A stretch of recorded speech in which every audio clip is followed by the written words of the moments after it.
নমস্কার বন্ধুরা, আপনারা দেখছেন সরকারি সংবাদ ইউটিউব চ্যানেল।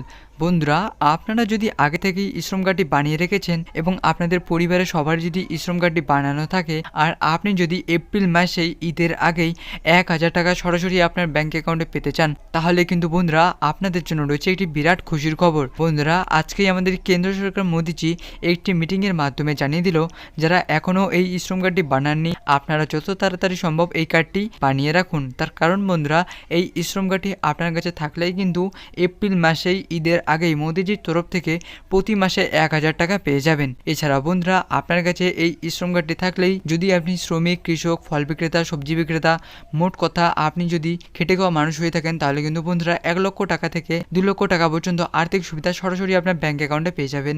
তো বন্ধুরা, এই এপ্রিল মাসেই ঈদের আগেই ১,০০০ টাকা প্রতি মাসে পেতে আপনাদের কী কী করতে লাগবে দেখুন বন্ধুরা, এখানে এইসব বিষয় নিয়ে হেডলাইনে পরিষ্কারভাবে লিখিত রয়েছে। সবার জন্য সুখবর, আজ থেকে এই শ্রম কার্ডে ১,০০০ টাকা করে ঢুকছে। এই টাকা পেতে হলে কি কি ডকুমেন্ট লাগবে এবং কি কি শর্ত পালন করতে হবে, এই ১,০০০ টাকা কারা কারা পাবেন এবং কারা কারা পাবেন না, এই সব কিছুই আজকে আমি আপনাদের জানিয়ে দেবো। তার আগে বন্ধুরা, আপনারা যদি এই ১,০০০ টাকা সরাসরি আপনার ব্যাঙ্ক অ্যাকাউন্টে পেতে চান, তাহলে কিন্তু বন্ধুরা সবার আগে এই ভিডিওর নিচে থাকা লাইক বাটনটি ক্লিক করে পাশে থাকা সাবস্ক্রাইব বাটনটি ক্লিক করে বেল আইকনটি অল করে রাখবেন। কেন্দ্র সরকার থেকে জানিয়ে দেওয়া হয়েছে এই ১,০০০ টাকা এপ্রিল ও মে মাসের মধ্যে সমস্ত মানুষদের অ্যাকাউন্টে পাঠানো হবে। এই শ্রম কার্ড করার সময় যে অ্যাকাউন্ট নাম্বারটি দিয়েছিলেন সেই অ্যাকাউন্ট নাম্বারে এই ১,০০০ টাকা দেওয়া হবে।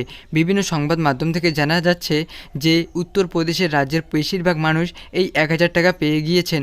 এবার পশ্চিমবঙ্গের মানুষদের এই ১,০০০ টাকা পাঠানো হবে। যারা গরিব ও খেটে খাওয়া মানুষ, অর্থাৎ যাদের মাসে ১৫ থেকে ২০,০০০ টাকার মধ্যে আয়, তারা এই ১,০০০ টাকা পাবেন। এরই সাথে দেখুন বন্ধুরা, এখানে আরও বলা হয় যে এখনও পর্যন্ত ২২ কোটিরও বেশি মানুষ শ্রম পোর্টালে রেজিস্ট্রেশন করেছেন। এই ২২ কোটি মানুষদের অ্যাকাউন্টে এই ১,০০০ টাকা একবারে পাঠানো সম্ভব নয়, তাই কেন্দ্র সরকার সিদ্ধান্ত নিয়েছেন যে এই ১,০০০ টাকা ধাপে ধাপে সমস্ত মানুষদের দেওয়া হবে।